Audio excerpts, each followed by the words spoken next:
Te-ai întrebat vreodată ce ai nevoie în viața ta ca să fii fericit? Te salut!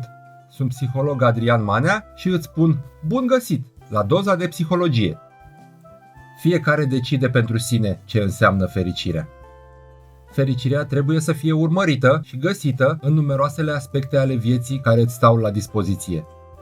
În această doză vom face un top al principiilor simple pentru fericire. Eu te invit să urmărești până la final pentru a profita pe deplin de aceste informații. Așadar, să începem. Locul 6. Autoactualizarea. Starea de autoactualizare este văzută ca fiind obținută numai după ce nevoile fundamentale de supraviețuire, siguranță, iubire și stimă de sine sunt îndeplinite. La acest nivel, oamenii sunt împliniți și devin ceea ce au vrut să fie. Este nevoia esențială de a demonstra un înalt nivel de împlinire, competență, creativitate și o doză potrivită de autonomie personală. În starea de autoactualizare, ai conștiința și senzația faptului că îți realizezi potențialul deplin ca ființă omenească pe măsură ce îți trăiești viața.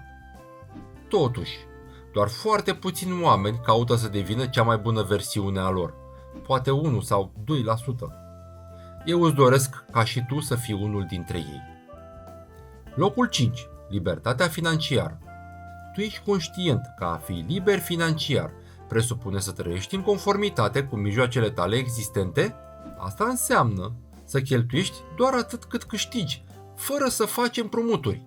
Majoritatea oamenilor cheltuiesc fără măsură, astfel încât au mereu datorii și abia supraviețuiesc financiar de la o zi la alta, fără să reinvestească nimic. Guvernul cheltuiește și mai mult.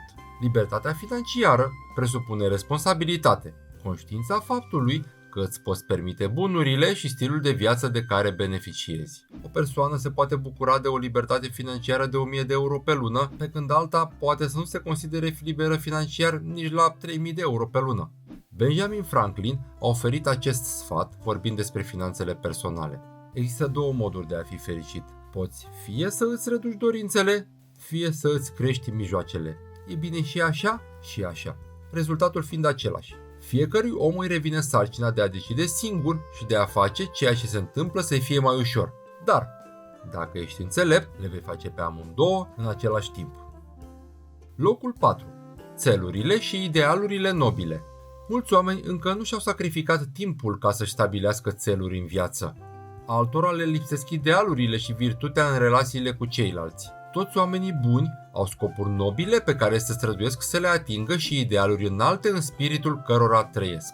Cuvântul virtute provine din latinescul virtus, care la rândul său este derivat din vir, latină pentru bărbăție. Cicero, un celebru om de stat și scriitor roman, a enumerat virtuțile cardinale pe care fiecare om ar trebui să încerce să le trăiască. Acestea includ dreptatea, prudența, curajul și cumpătarea. Pentru a avea cinste, un roman trebuia să trăiască fiecare dintre cele 4 virtuți.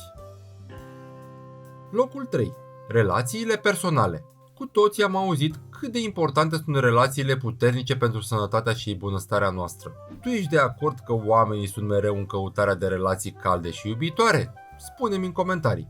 Relațiile sănătoase se construiesc în timp cu multă răbdare. Într-o relație sănătoasă este nevoie de angajament și dorință pentru a te adapta nevoilor celuilalt. Relațiile semnificative reprezintă o deschidere spre exterior pentru a satisface nevoia interioară de apartenență, acceptare și afecțiune, comună tuturor oamenilor. Capacitatea de a intra în relații intime și de a le menține indică o personalitate bine echilibrată și pe deplin funcțională.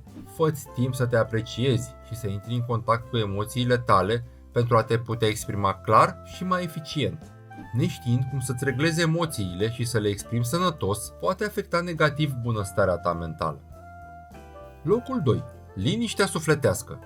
Oricine dorește să fie liniștit în sinea sa, să aibă o stare de pace interioară și mulțumire față de cel care este și ceea ce reprezintă. Psihologia și filozofia amândouă urmăresc să-i ajute pe oameni să atingă niveluri tot mai înalte ale liniștii sufletești. Ora aceasta știm cu toții că nimic altceva nu mai contează. Dacă ești întotdeauna preocupat de sentimente negative ca frica, furia sau vinovăția, acestea îți vor consuma energia și îți vor distrage atenția, împiedicându-te astfel să funcționezi la capacitate maximă. Pacea interioară și puterea mentală merg mână în mână. Oamenii puternici din punct de vedere mental sunt încrezători că pot face față oricărei situații viața le-ar pune în cale.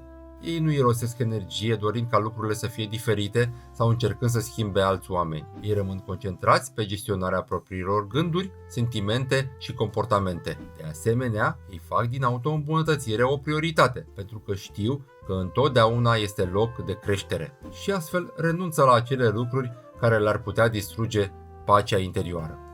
Și în sfârșit am ajuns la locul 1. Sănătatea. Știi că ai nevoie de un nivel înalt de sănătate și energie fizică și mentală pentru a face lucrurile pe care dorești cu adevărat să le faci. Astfel, vei beneficia de satisfacția necesară pentru a merge mai departe.